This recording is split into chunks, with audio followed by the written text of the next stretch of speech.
Vous obtenez tous maintenant un logiciel pré-paramétré.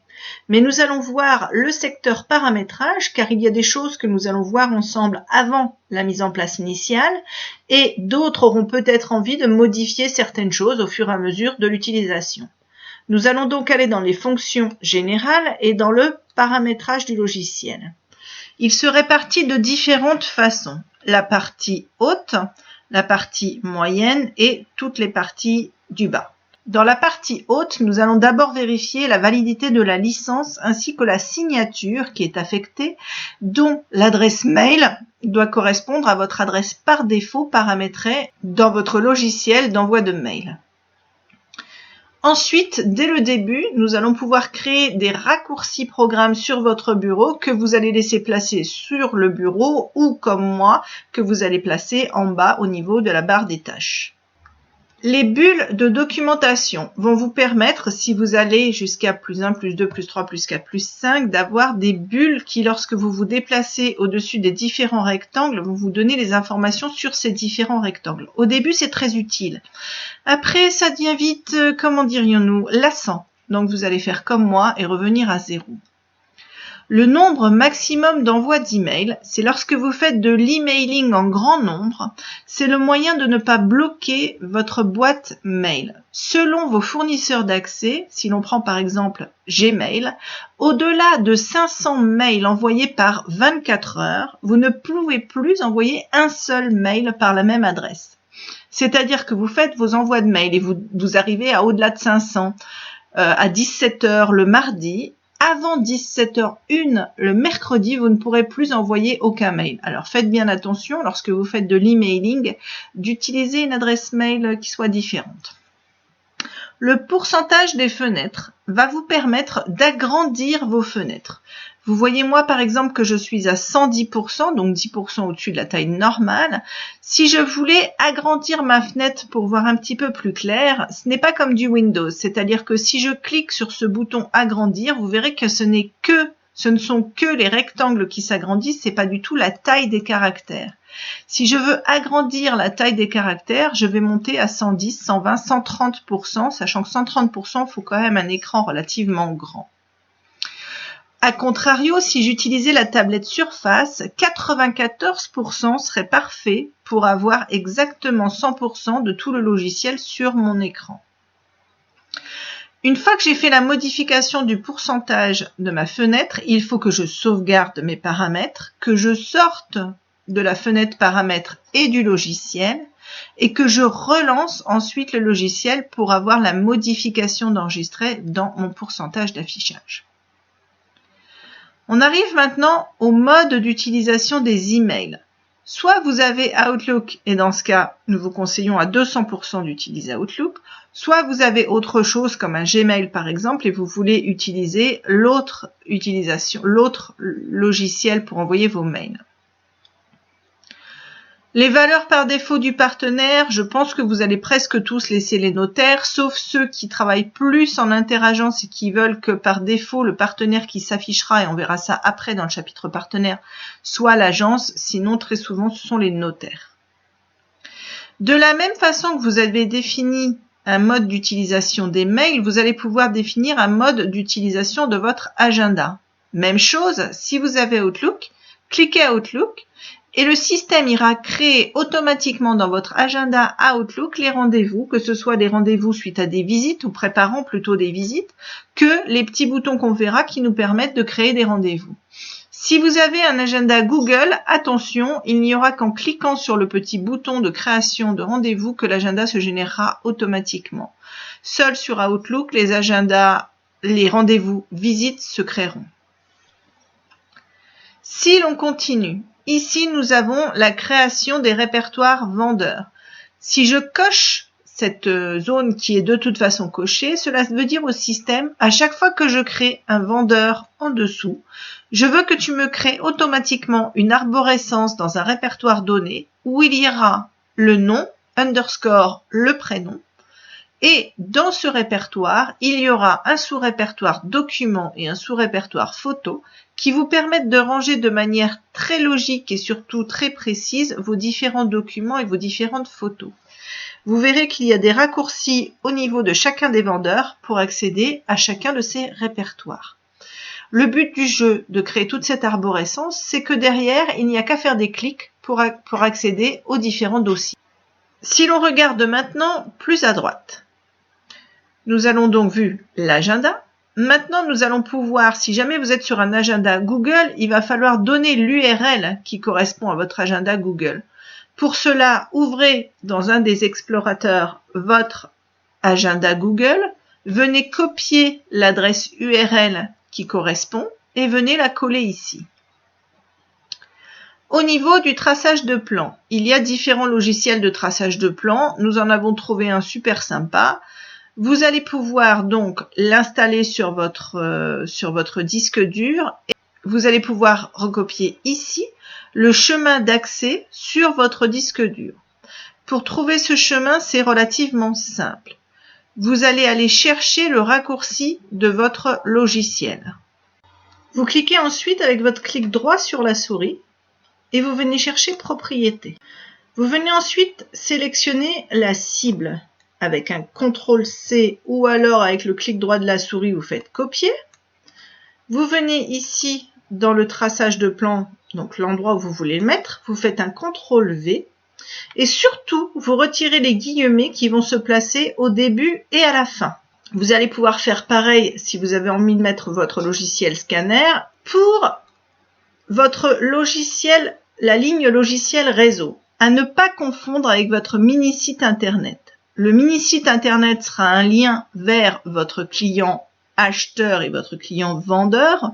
Votre logiciel réseau, c'est le moyen d'arriver d'une manière rapide dans ce qui va être votre extranet. Vous verrez qu'on peut avoir des contacts rapides avec l'extranet. Par exemple, on va pouvoir, pour certains, réussir à mettre en un clic toutes les données des vendeurs directement de Geste Mandataire dans l'extranet sans avoir à recopier tout ce qui est adresse, nom, prénom, etc. Vous avez ensuite deux zones libres où vous pouvez mettre un titre.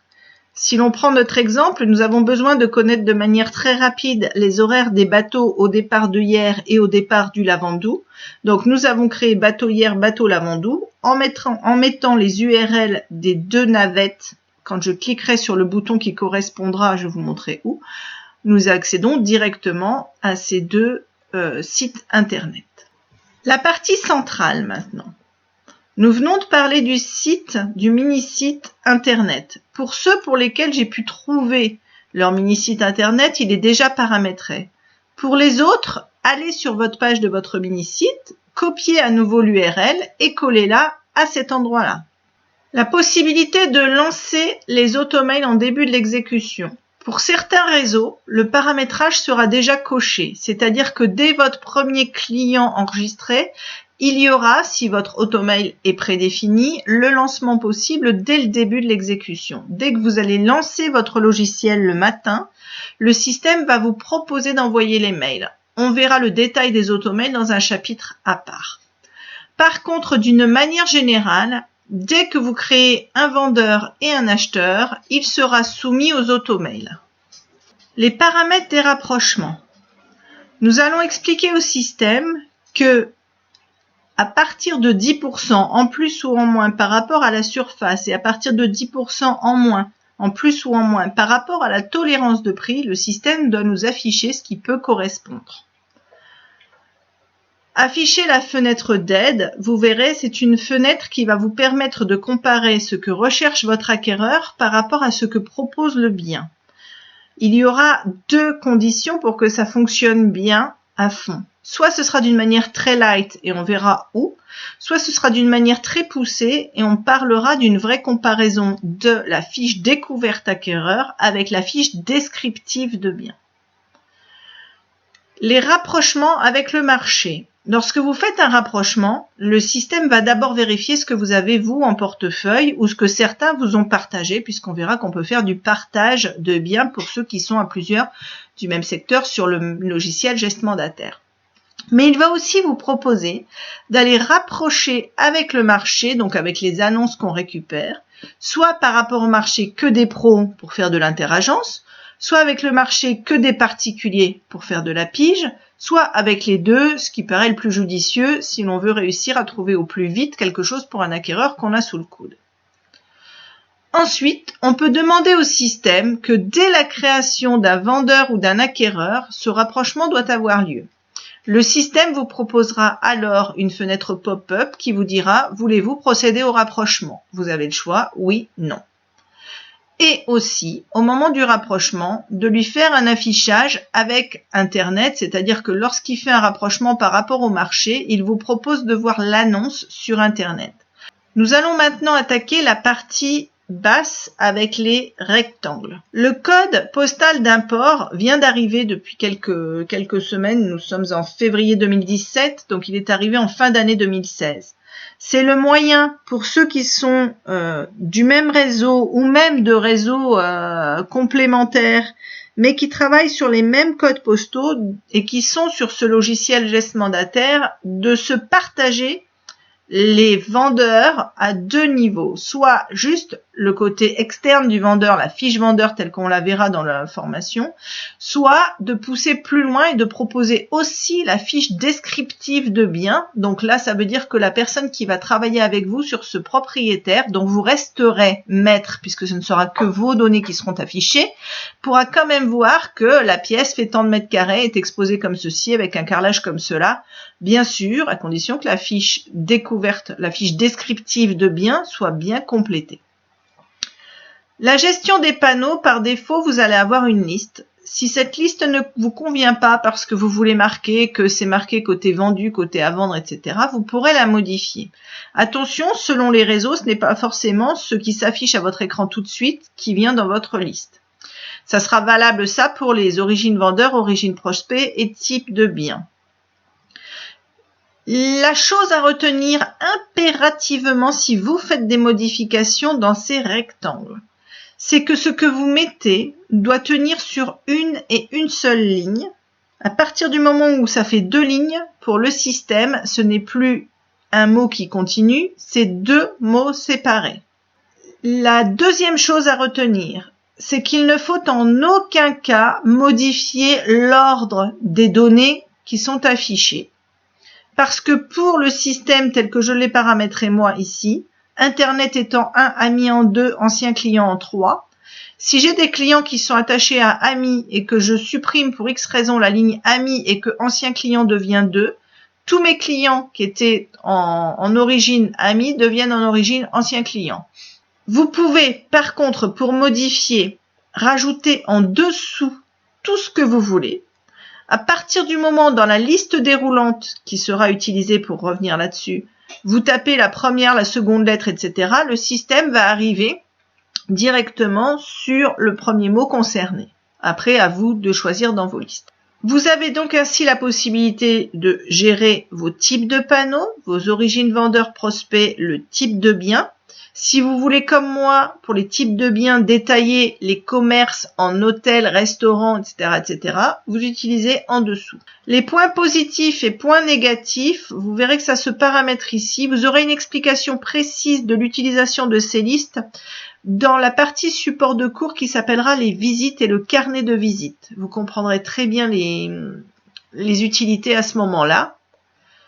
Et vous comprendrez qu'il ne faut pas être trop précis, mais utiliser ici des groupes de familles que vous pourrez détailler dans vos comptes rendus de visite. Vos secteurs sont les villes, les villages sur lesquels vous allez travailler. Attention de ne pas être trop précis. Exemple, au début je travaillais avec hier port, hier centre-ville, etc. Un bien qui se situe à hier port ne sera pas rapproché avec un client qui recherche à hier. Tout autant qu'un client qui recherche à hier port peut finalement se retrouver à hier Igad ou un autre secteur. Donc je suis partie du principe que mes secteurs restent relativement larges et c'est dans ma fiche découverte acquéreur que je vais marquer des spécificités pour décider, moi en tant qu'humain, si je décide d'envoyer la fiche du bien correspondant qui est sélectionné ou non. De la même façon, pour ceux qui font du commerce, vous avez les secteurs financiers, fonds de commerce à côté. Là, par contre, on sait tous que entre par exemple, du port et du centre-ville ou de la galerie commerciale, les pondérations ne seront pas les mêmes. Donc là, effectivement, on peut détailler beaucoup plus. Le pavé de droite concerne tout ce qui va être les actions de téléphone, enfin toutes les actions, qu'elles soient automatiques ou manuelles. Vous allez pouvoir mettre des couleurs à vos actions. Ces couleurs d'action ne changeront pas la ligne, mais changeront le fond d'écran ici que l'on voit par exemple qui est en rouge. Vous allez pouvoir aussi mettre une durée pour chaque type d'action et un coût également. Ce qui va vous permettre d'aller quelque part chiffrer le temps que vous avez passé sur un dossier, mais également le coût de ce dossier.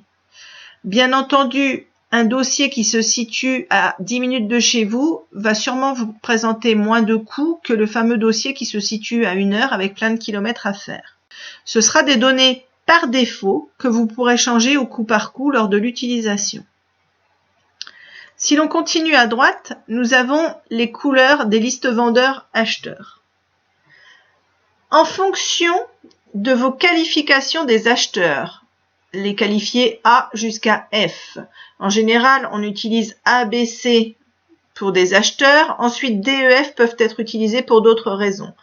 Exemple pour moi, le qualifié D est quelqu'un qui a acheté ou qui m'a acheté. Le qualifié F est quelqu'un qui m'a répondu comme quoi pour le moment, il ne cherche plus. Vous avez de la même façon des couleurs selon les types de mandats. Le mandat extérieur est soit un mandat en délégation, soit un mandat partagé. Le sans mandat, c'est quelqu'un qui effectivement, pour lequel vous n'avez effectivement pas ou plus le mandat.